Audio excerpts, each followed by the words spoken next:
2024 का एग्जाम हो रहा है उसका कुछ क्वेश्चन हम लेकर के आए हैं। देखिए क्वेश्चन किस टाइप से आ रहा है जिससे हम लोग आगे का कमिंग सून जैसे से वीडियो हो रहा है उसके बारे में हम लोग पढ़ सकेंगे। तो फर्स्ट नंबर क्वेश्चन बोल रहा है बाबू कि एक आयताकार खेत के बीमा 6 मीटर की वृद्धि करने पर उसकी बीमा में 4:3 हो जाती है। तो देखिए 4:3 हो जाती है 6 मीटर वृद्धि करने पर।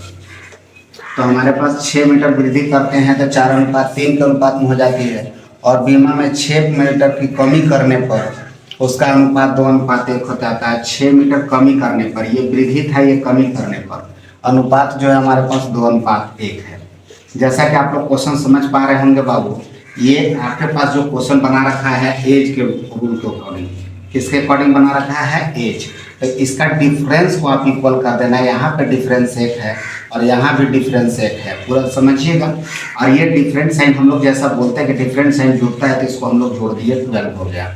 अब यहाँ क्या करना है आपको, एक चीज ध्यान देना, जब ये डिफरेंस दोनों इक्वल हो जाता है तो ये भी डिफरेंस बाय डिफॉल्ट दोनों इक्वल होगा, यानी कि दोनों का डिफरेंस कितना के बराबर हो गया, 2 के बराबर हो गया। तो अब यहाँ से हमारे पास क्या कर दिया, 2 के बराबर। तो हमसे पूछा गया है क्या चीज, तो बीमा ज्ञात कीजिए, यानी कि इससे या इससे किसी से 2 से इसको काट दीजिएगा, कॉमन टर्म 6 आ गया। अगर इसमें गुना करते हैं बाबू तो 6 से गुना कर देंगे तो 6 चौका 24 हो जाएगा, अच्छा तरीके कितना हो गया, 18। और ये कब का है सर, तो ये हमारे पास 6 मीटर वृद्धि करने पर है। तो 6 मीटर जब वृद्धि करेंगे तब न इतना हुआ है, तो ओरिजिनल यानी कि कितना था, तो इसमें दोनों में 6 घटा देंगे तो यहाँ पे कितना हो जाएगा, तो 6 4 10 हो गया बाबू, 4 4 8 हो गया, यहाँ पे हो गया 18 और यहाँ पे कितना हो गया 12। तो आपके पास जो ओरिजिनल भुजा था वो कितना था, 18 और 12 था। तो जे इस टाइप से हमारे पास आंसर बी नंबर हो जाएगा। आगे देखते हैं कि अगर यहाँ से भी अगर बनाना चाहते हैं तो सीखिए, कोई दिक्कत नहीं। तो यहाँ से भी हम लोग बना सकते हैं, 6 दूना 12 और 6 कम 6। अब ये हमारे पास हो गया। और ये क्या कहता है सर कि ये जो हमारे पास कहता है 6 मीटर कमी करने पर था, तो कमी करने पर था तो इसको बढ़ाना पड़ेगा, प्लस दोनों में 6 को ऐड कर देंगे तो 12 6 18 हो गया, 6 6 12 हो गया। तो इस टाइप से क्वेश्चन को हम लोग दोनों मेथड से बना सकते हैं। आगे नेक्स्ट क्वेश्चन पर देख लेते हैं। दो सहकेंद्रित वृत्त की त्रिज्या 27 सेंटीमीटर है, यानी 2 सहकेंद्रित वृत्त है जिसकी त्रिज्या जो हमारे पास दे रखा है, 2 सहकेंद्रित वृत्त, ऐसे हम लोग सहकेंद्रित मतलब एक दूसरे के अंदर में बना हुआ है। सहकेंद्रित वृत्त की त्रिज्या 27 सेंटीमीटर और 18 सेंटीमीटर है। तो ये होगा 18 सेंटीमीटर होगा बाबू, और ये होगा कितना, 27 सेंटीमीटर हो गया। ये त्रिज्या दे रखा है, बाय डिफॉल्ट आर दे रखा है, ध्यान से समझना है, आर है त्रिज्या है। तो कहता है वृत्त की परिसीमा के वह घिरे हुए बंद आकृति का क्षेत्रफल कितना होगा, यानी कि इसके अंदर का क्षेत्रफल हमसे पूछा गया है। तो देखिए ऐसे भी ये कॉमन सेंस हम लोग को लगाना है कि जब ये वाला क्षेत्र निकालना है तो बाबू बाहर वाला में से छोटा अंदर वाला को अगर घटा देंगे तो निकल जाएगा। तो यहाँ पे अगर हम लोग को चलना है तो यहाँ पे हम लोग देख सकते हैं इसका क्षेत्रफल होता है बाबू, वृत्त का क्षेत्रफल πr² माइनस πr²। अब यहाँ से हम लोग को करना क्या है, बहुत सिंपल है, पाई को कॉमन कर लीजिए, चूँकि आपके पास ऑप्शन दे रखा है। बड़ा वाला जो है बाबू उसको 27 कर दीजिएगा स्क्वायर, अब माइनस कितना हो गया, 18 का स्क्वायर। ये हमारे पास क्वेश्चन बन गया। पाई कॉमन कर लिए तो पाई रह जाएगा। अब ये देखिए तो यहाँ पे एक फॉर्मूला काम करता है बाबू, a² माइनस b²। तो यहाँ पे एक बार दोनों को जोड़ेंगे, एक बार घटा देंगे सब मल्टीपल में, तो इसको दोनों को जोड़ दो बाबू, तो 7 गुना 14 और 1 15 हो गया, 2 1 3 और 1 कितना हो गया, 4 हो गया 45। ये दोनों को घटा देंगे तो 18 और 2 20 हो गया, 7 और 2 कितना हो गया, 9। अब यहाँ से गुना करेंगे तो 9 5 45 हो गया, 4 और 9 चौका 36 और 4 कितना हो गया, 40 हो गया। और ये पाई था तो पाई हम लोग लगा दिए। तो इस टाइप से हमारे पास जो रिजल्ट हो गया वो 405.5 हो गया, जो आपके पास ऑप्शन नंबर ए है। हम उम्मीद करते हैं कि आप लोगों को समझ में आ गया। ये फॉर्मूला होता है बाबू, a² माइनस b² बराबर होता है a plus b into a minus b। I hope, उम्मीद करते हैं आप लोगों को समझ में आया होगा। तो इस टाइप से क्वेश्चन को देखते हैं जो एग्जाम में अभी 2024 करेंट में आया हुआ है। आगे नेक्स्ट क्वेश्चन हम लोग ले लेते हैं। नेक्स्ट क्वेश्चन है कि एक खुदरा विक्रेता थोक विक्रेता से 198 रुपये के चॉकलेट का MRP 198 रुपये MRP के चॉकलेट पर जो है कहता है कि 200 चॉकलेट खरीदा गया, कितना, 220 चॉकलेट। तो 220 को CP हमारे पास कर दिया गया। अब क्वेश्चन बोला जा रहा है कि इसमें वह कहता प्रत्येक चॉकलेट पर 3.7 की छूट देता हो।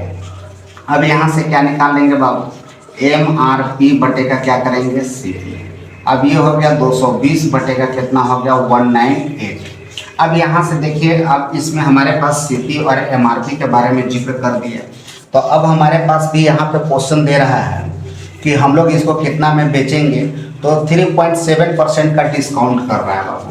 तो 7% का डिस्काउंट कर रहा है, तो मेरा MRP अगर हम लोग अपना MRP लेते हैं MRP, और ये कितना में बेचा जाएगा SP, तो MRP हमारे पास कितना हो जाएगा 100, और इसको अगर 100 में हम लोग 100 माइनस 3.7 अगर हम लोग घटा देते हैं, 3.7% का डिस्काउंट है समझिएगा, तो यहाँ पे हो जाएगा कितना, तो 3 हो जाएगा, यहाँ बच गया 9, 6 3 9 हो जाएगा, यहाँ पे हो गया 9, तो हम लोग 96.3 में अगर इसको देखते हैं, तो यहाँ पे हम लोग के पास क्या हो गया कि हम लोग का क्वेश्चन है, यहाँ से अगर इसको हम लोग सॉल्व कर लेते हैं तो ये सॉल्व हो जाएगा। इसको काट के हम लोग छोटा कर लेते हैं पहले, तो 4 से काटते हैं, 4 चौका 16, 16 3 नहीं कटेगा 4 से, तो ये कितना नंबर से कट जाएगा बाबू, तो 2 से पहले काटते हैं, 9 दूना 18 और 9 दूना 18 हो गया, 2 से काटेंगे तो 11 दूना 22 हो गया, 0 यहाँ 10 से काट दिए, 11 9 99, यानी कि ये 9 हो गया और ये कितना हो गया 10, तो हमारे पास 10 बटे का 9 हो गया। MRP कितना हो गया 10, और मेरे पास देखिए यहाँ पे MRP कितना है बाबू 100 है, तो यहाँ पे एक 0 अगर लगा देते हैं तो ये भी हमारा MRP हो गया और ये हमारा CP हो गया, और यहाँ पे हमारे पास क्या हो गया MRP हो गया कितना 100 और SP हो गया इतना। अब ये हमारे पास CP और SP का डिस्काउंट यहाँ से दे देते हैं, तो 6.3 हो गया। अब बटे का क्या हो गया 90, गुने का क्या हो गया बाबू 100 हो गया, ये पॉइंट के साथ एक 0 खत्म, एक 0 यहाँ, 9 सत्ते कितना हो गया 63, तो हमारे पास इस टाइप से क्वेश्चन का आंसर कितना हो गया 7% हो गया। आगे नेक्स्ट क्वेश्चन, एक भाग प्रश्न में भाजक भागफल का 13 गुना है। कहता है भाजक जो है वो भागफल का 13 गुना है, भाजक भागफल का 13 गुना है और शेषफल का 6 गुना है, और शेषफल का 6 गुना, तो फिर भाजक जो है ना वो शेषफल का 6 गुना, तो 6 गुना है, भाजक जो है शेषफल का 6 गुना है। यदि शेषफल 39 है, अब कहता है यदि शेषफल जो है 39 है, तो 39 है बाबू, तो भाजक हमारे पास यहाँ से निकल जाएगा, क्या निकल जाएगा 39 गुने का 6, और ये 39 गुने का अगर 6 कर देते हैं बाबू, तो यहाँ से भागफल भी हमारा निकल जाएगा, तो 13 किया 39 3 हो गया 76 18, तो हमारे पास भागफल आ गया यहाँ पे 18, भाजक ये हो गया और यहाँ शेषफल हो गया। अब हमसे पूछा गया है भाज्य, तो भाज्य बराबर होता क्या है, तो एक फॉर्मूला था भाज्य बराबर भाजक गुने का भागफल, भागफल प्लस शेषफल, क्या होता है बाबू शेषफल। तो इसके अकॉर्डिंग अगर हम लोग देखेंगे तो भाजक जो हो गया वो हमारे पास 18 18, अब भाजक जो हमारे पास हो गया बाबू वो क्या हो गया 39 × 6 हो गया, 39 × 6। अब उन्हें का भागफल जो हमारे पास कितना हो गया 18 हो गया, अब प्लस शेष हो गया 39। अब इसको सॉल्व कर देंगे बाबू, तो 18 6 78 से 108 हो गया, 108 गुने का 39 अगर कर लेते साइड में कर लेते बाबू, तो 8 के लिए कि 24 324 या 0, 9 8 72 हो गया बाबू, 9 हो गया। यहाँ से जोड़ देंगे 2 7 3 10 और 1 11 हो गया, 9 2 11 और 1 12 हो गया, 3 और 1 4 हो गया। तो अगर इस सबको गुना करेंगे तो 4212 हो गया, प्लस 39 अगर दे देते हैं तो रिजल्ट हो जाता है 9 2 11 के 1 हो गया, 3 1 4 और 1 कितना हो गया 5 हो गया, और 2 हो गया 42। तो इस टाइप से हमारे पास आंसर कितना हो गया 42 51 हो गया, जो आपके पास ऑप्शन नंबर सी पर है। आगे नेक्स्ट क्वेश्चन अगर हम लोग एक देख लेते हैं कि 6 अंकों की एक संख्या 33 से भाज्य है। मान लीजिए 6 अंकों की संख्या 1 से, ये क्वेश्चन का 33 से भाज्य है। भाज्य यदि कहता संख्या में 21 जोड़ दिया जाए, अब नेक्स्ट नया टर्म होता है संख्या में 21 जोड़ दिया जाए, यानी कि 21 जोड़ दिया जाए, तो कहता है कि वह इस प्रकार नई संख्या किससे भी भाज्य होगा। तो सबसे पहले यहाँ से देखिए बाबू, 33 से जब भी कोई संख्या भाज्य है अगर इसको हम लोग देखा जाए तो 33 हो गया, यहाँ x हो गया, यहाँ पे कुछ होगा सर संख्या, कुछ नहीं तो 1 होता है, शेषफल क्या होता है 0 0। तो भाज्य जब हम लोग x निकालते हैं बाबू, तो यहाँ कोई भी कितना यहाँ पे भाज्य निकालना है तो संख्या कितना होगा हमको मालूम नहीं है x। तो जब भी इस तरह का क्वेश्चन होता है तो हम लोग ये संख्या x मान लीजिए, और जब उसी में 21 अगर जोड़ देते हैं तो यहाँ से हम लोग क्या करेंगे कि भाज्य निकालने के लिए इन दोनों को, तो वो जो संख्या होना चाहिए वो कितना होगा 33x, यानी कि 33 से तभी भागा लगेगा जब वो 33 से कटेगा। अब यहाँ पे कहता है ना यार x की जगह पर 21 जोड़ दिए तो यहाँ पे 21 जोड़ दिए। अब यहाँ से क्या करेंगे, ये लॉजिकल क्वेश्चन है बाबू, लॉजिकल टाइप से सोचिएगा। अब ये देखिएगा ये तो सर हमको पता था कि 1103 से 2 से ये कटने वाला है, 1103 से। अब ये कितना से कटेगा बाबू, 7 से और 3 से कटेगा। ये दोनों में देखिए तो कॉमन टर्म क्या है, 3 एक ऐसा संख्या है जो दोनों को काट सकती है, यानी कि हमारे पास इस क्वेश्चन का आंसर क्या हो जाएगा, 3 हो जाएगा। तो क्या हो गया, इस टाइप से लॉजिकल टाइप का क्वेश्चन था, इसका आंसर 3 हो जाएगा। आगे नेक्स्ट क्वेश्चन हम लोग देख ले रहे हैं। नेक्स्ट क्वेश्चन जो हम लोग के पास रहने वाला है वो हमारे पास है सर, एक बस 30 घंटे में 1200 किलोमीटर की दूरी तय करती है। 30 घंटा में कितना दूरी तय करती है, 1200 किलोमीटर हो गया। 30 घंटे में 1200 किलोमीटर की दूरी तय करती है। तो कहता है इसका औसत गति मीटर पर सेकेंड में क्या होगा, मीटर पर सेकेंड में हमसे पूछा गया। तो जैसा कि हम लोग जानते हैं बाबू, स्पीड s बराबर क्या होता है, d/t होता है। डिस्टेंस हमारे पास कितना होता है 1200, और स्पीड टाइम कितना हो गया 30 घंटा। 1 किलोमीटर हो गया बुआ, और ये क्या हो गया, घंटा हो गया। अब इसको पहले हम लोग काट लेते हैं, उसके बाद हम लोग इसको चेंज करेंगे। तो 3 से 3 चौका 12 हो गया 40, तो 40 किलोमीटर प्रति घंटा हमारे पास क्या हो गया, स्पीड हो गया। लेकिन ये पूछा गया हमसे मीटर पर सेकंड में, तो 40 हो गया बाबू, और इसमें 5/18 लगा दीजिए, तो 9 दूना 18 हो गया, और 20 दूना 40, 20 बचे कितना हो गया 100, 100 बटेगा कितना हो गया 9। अब इसको अगर भागा देंगे तो 999 1/9। अब ये हमारे पास इतना परसेंट हो गया, 1 किलोमीटर पर सेकंड में हमारे पास स्पीड हो गया। तो औसत चाल हो गई इस टाइप से हमारे पास, जो ऑप्शन नंबर ए पर है। आगे नेक्स्ट क्वेश्चन हम लोग देख लेते हैं सर। नेक्स्ट क्वेश्चन जो हम लोग के पास है वो नेक्स्ट क्वेश्चन में हम लोग देखते हैं कि लगा हुआ है कि पूजा, चमेली और अंजू, कहता है पूजा, चमेली और अंजू, ये 3 हैं सहेलियाँ, पूजा, अंजू, चमेली के पास कुल 50 रुपए। देखिए ये मिस्टेक है ना, मिसप्रिंट है, 50 रुपए नहीं होगा, यहाँ पे 450 रुपए हो गया, मिसप्रिंट है, ध्यान रखिएगा। 450 रुपए है। पूजा के पास चमेली से 50 रुपए अधिक है, यानी कि चमेली के पास x है तो पूजा के पास x + 50 हो जाएगा। उसके बाद आगे क्वेश्चन में देख रखा है बाबू, अंजू के पास पूजा के तुलना में दोगुना है। अब यानी कि पूजा के तुलना में इसका दोगुना है अंजू के पास, तो दोगुना जब है तो यहाँ पे x है, तो यहाँ पे क्या होने वाला है 2x, और ये 50 गुना कितना होगा 100। अब इस टाइप से हमारे पास पूजा का, चमेली का और अंजू का तीनों का निकल गया, कुल टोटल योग 450। तो हम लोग क्यों ना जोड़ लेते हैं, 2 1 3 और 1 कितना हो गया 4, 4x। अब यहाँ पे जोड़ लेते हैं तो बाबू कितना हो जाएगा हमारे पास 150, और ये किसके बराबर है बाबू, तो 450। बार बार बोल रहा हूँ सर, क्वेश्चन में मिस्टेक है, वो 450 लिखा हुआ है लेकिन 450 है। अब इसको अगर जब हम लोग 4x कर लेते हैं, इसको अगर घटाएंगे तो मेरे पास कितना बच जाएगा बाबू 300, और 4 से काटेंगे तो 25 हो गया, 25 दिया कितना हो गया 75। ये 75 हमारे पास x का मान हो गया, जो कॉमन टर्म। अब यानी कि चमोली के पास 75 रुपये होते हैं। अब 75 और 50 को अगर जोड़ देंगे बाबू तो 125 हो जाएगा इसके पास, और यहाँ 75 गुना 150 हो गया, और 100 जोड़ देंगे तो कितना हो गया 350। तो 300 कितना हो गया 75 गुना 150, 150 और कितना हो गया 250, ये 250 रुपया हो गया। अब ये हमारे पास पूछा जा रहा था तीनों का, तो तीनों का हमारे पास आंसर आ गया सर। ठीक है, फिर चलते हैं नेक्स्ट क्वेश्चन में हम लोग। तो अगला क्वेश्चन जो हम लोग के पास रहने वाला है सर, अगला क्वेश्चन कहता है यदि एक समद्विबाहु, नेक्स्ट क्वेश्चन में है यदि एक समबाहु त्रिभुज का शीर्ष कोण 42 डिग्री है तो अन्य कोण का माप कितना होगा। समद्विबाहु त्रिभुज है, तो समद्विबाहु त्रिभुज में आप लोग को पता होना चाहिए सब, पहले इसको प्रॉपर्टीज होना चाहिए। समद्विबाहु त्रिभुज कहता है यानी कि कोई भी दो भुजा अगर बराबर हो तो उसको हम लोग क्या कहते हैं, समद्विबाहु त्रिभुज। जिसमें क्वेश्चन में दिया हुआ है बाबू एक शीर्ष कोण 42 डिग्री का है, यानी कि जब एक 42 डिग्री का है तो हमारे पास जो दो कोण होगा वो कितना कितना डिग्री का होगा, ये हमसे क्वेश्चन में पूछा गया है।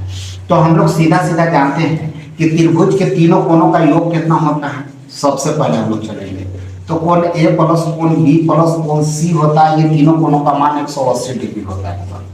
अब 180 डिग्री में एक कोण अगर मान लीजिए कि ये एक्स है, ये भी एक्स है सर, अब कोण ए का मान 42 डिग्री है और ये दोनों एक्स प्लस एक्स है, तो हम लोग के पास 180 हो गया। तो यहाँ से अगर हम लोग 2x ले लेते हैं तो 42 अगर घटा देंगे तो 8 हो गया, 7 4 3 7 138 2 से काट दिए सर, तो 6 दूना 12 हो गया और 9 दूना 18 हो गया, यानी x का मान कितना हो गया 69 डिग्री। यानी कि हमारे पास जो सेम दोनों जो कोण होंगे वो कितना डिग्री का होगा 69 डिग्री का कोण होगा सर, ये समद्विबाहु त्रिभुज में। तो इस टाइप से इसका आंसर नंबर आपके पास बी हो गया। आगे नेक्स्ट क्वेश्चन देखिए और क्या क्या क्वेश्चन दे रखा है बाबू। अगला क्वेश्चन जो हमारे पास है वो टाइम एंड वर्क से कहता है 4 पुरुष या 16 महिला या 22-32 लड़के एक कार्य को 8 दिन में करते हैं। देखिए 8 पुरुष हो गया या कहता है 16 महिला, ध्यान से समझना, 16 महिला और 32 लड़के। अब कहता है 32 लड़के हैं, यानी कि इसको बॉय लिख दिए बाबू, या 32 बॉय। कहता है एक कार्य को 8 दिन में पूरा करते हैं। कितना दिन में? 8 दिन में। 8 दिन में पूरा करते हैं। 4 पुरुष 4 महिला 4 लड़के मिलकर उस कार्य को कितना दिन में पूरा करेंगे। अब बोला जा रहा है क्वेश्चन में 4 पुरुष प्लस 4 महिला प्लस 4 लड़का मिलकर उस काम को कितना दिन में किया जाएगा। तो हम लोग पूछ लेते हैं 1 दिन लिखा हुआ है। तो अब हम लोग को एक चीज बताइए कि यहाँ का मतलब ये तो सब दे रखा है बाबू, सब 8 दिन में करता है, कोई को भी लेके बना सकते हैं। तो हम लोग ऐसा करते हैं कि 8 पुरुष को भी अगर 8 दिन लगता है बाबू, तो एक पुरुष को काम करने में ज़्यादा दिन लगेगा, तो 8 गुने का 8 हो जाएगा। तो अब इसको 4 दिन हमको कराना है 4 पुरुष में, तो 4 से अगर भागा दे देंगे 4 गुना 8 कितना होगा? 8 गुना 16 दिन हो गया। इसी टाइप से अगर यहाँ पर लिखते हैं बाबू तो एक मैन का कितना दिन लगेगा, तो शॉर्ट में चलते हैं 8 गुने का 16 बटे का 4 कर देंगे, 4 चौका 16 8 चौका कितना हो गया 32।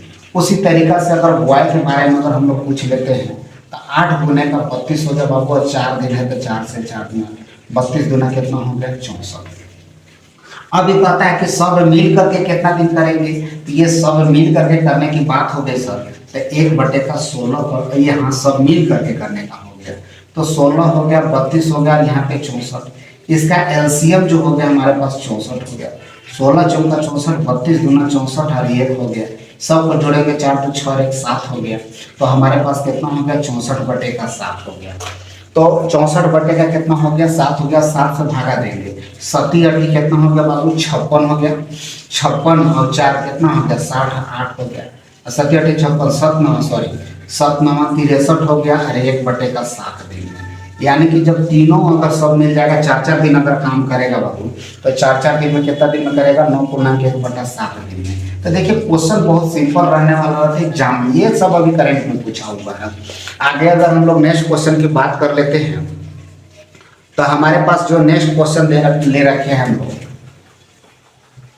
वो क्वेश्चन है कि एक बस अपनी यात्रा में पहले 70 किलोमीटर को 40 मिनट में, तो पहले जो है ना एक बस चला बाबू वो 70 किलोमीटर चला, और ये 70 किलोमीटर चलने में इसको टोटल 40 मिनट का समय लग गया। कितना मिनट का समय लग गया 40 मिनट का समय लग गया। और शेष कहता है 60 किलोमीटर चलने में, अब शेष कहता है 60 किलोमीटर, यानी कि ये तो पक्का हो गया कुल दूरी हो गया, तो 60 किलोमीटर दूरी चलने में हमको 30 मिनट का समय लगता है। तो 30 मिनट का समय लगता है, 30 मिनट का। तो हमसे पूछा गया औसत चाल, एवरेज स्पीड पूछा गया बाबू। तो एवरेज स्पीड माने होता है क्या चीज, एस बराबर डी बाई टी होता है, total distance by total time, ये तो हम लोग को पता है। अब इसमें क्या करना है, तो सबसे पहले हम लोग टोटल दूरी लेते हैं सब दूरी। तो देखिए टोटल दूरी 7 6 कितना हो गया 13, तो 7 6 13 हो गया। अच्छा टोटल टाइम भी हम लोग जोड़ लेते हैं तो 4 3 कितना हो गया 7 हो गया। तो सर ये तो मिनट है, ऊपर किलोमीटर है, तो इसको कन्वर्ट किस चीज में करना होगा, तो घंटा में करना होगा। तो घंटा में करने के लिए गुना में क्या लगा देंगे 60, यहाँ से 1 0 कट गया, सॉरी यहाँ से यहाँ 1 0 काट लीजिए सर, इसको रहने दीजिए। अब यहाँ पे हो गया कितना, अब यहाँ से 13 6 कितना हो गया 78 78 0 हो गया, बटेगा क्या हो गया 7। अब इससे इसको क्या करेंगे भागा दे देंगे, तो 7 एकम 7 हो गया बाबू, फिर 7 एकम 7 हो गया, एक 10 हो गया, 7 एकम 7 हो गया, 3 बटे का कितना हो गया 7। तो हमारे पास इस टाइप से आंसर जो आ गया सर, औसत स्पीड जो आ गया किलोमीटर प्रति घंटा में है ये 111.3/7 हो गया। कितना हो गया 111.3/7, जो आपके पास ऑप्शन नंबर डी पर है सर। आगे अगला नेक्स्ट क्वेश्चन हम लोग के पास जो ले रखे हैं वो नेक्स्ट क्वेश्चन क्या है, चलो हम लोग चलते हैं। तो ये सब जितने भी क्वेश्चन है देख सकते हैं, जैसा कि आप लोग को दिखेगा सर डिस्प्ले पर सारा चीज 2024 में है। आगे नेक्स्ट क्वेश्चन बोला जा रहा है पी और क्यू एक कार्य को, पी और क्यू जो है एक कार्य को 4 दिन और 12 दिन में पूरा कर सकते हैं, 4 दिन और 12 दिन में पूरा कर सकते हैं। Very good. अब कर सकते कहता है पी के कार्य शुरू करने के एकांतर दिन में कार्य को कार्य कितने दिन में पूरा करेगा। एकांतर मतलब एक दिन छोड़ करके एक। क्वेश्चन समझिएगा सेंटेंस। तो सबसे पहले हम लोग ये दोनों का एलसीएम ले लेंगे। तो 12 और 4 का एलसीएम कितना होता है, वो 12 हो गया, 4 दिया 12, ये 1 हो गया। अब एक दिन छोड़ करके 1 हो गया बाबू। कहने का मतलब पहले आया पी एक दिन, फिर आया एक दिन क्यू आया, तो एक कितना दिन हो गया बाबू, 2 दिन। तो यहाँ पे 3 और 1 कितना हो गया 4, यानी 2 दिन में P प्लस Q अगर 2 दिन काम करते हैं तो 4 वो काम करते हैं। क्या वो काम करते हैं, P प्लस Q अगर 2 दिन चलते हैं तो 4 काम होता है। हमको काम कितना करना है, 12 हो। तो 4 या 12 3 खंड हो गया बाबू। तो 3 इधर से भी गुना कर दीजिए, 3 दूना 6, यानी कि हमारे पास 6 दिन लग जाएंगे सर। क्या वो काम करने में 12 हो, क्योंकि चूंकि हम लोग के पास टोटल कितना था, 12 काम था। तो हम लोग का कंप्लीट कितना दिन में हो जाएगा, 6 दिन में। देखिए इस तरह के वीडियो देखने के लिए चैनल को लाइक शेयर और सब्सक्राइब करें। नए हैं तो भी सपोर्ट कीजिए इस चैनल को, जितना सपोर्ट कीजिएगा और अच्छे से अच्छे क्वेश्चन का कलेक्शन लेकर के हम आएंगे। तो फिर मिलते हैं आप लोग से नेक्स्ट वीडियो में, तब तक के लिए धन्यवाद।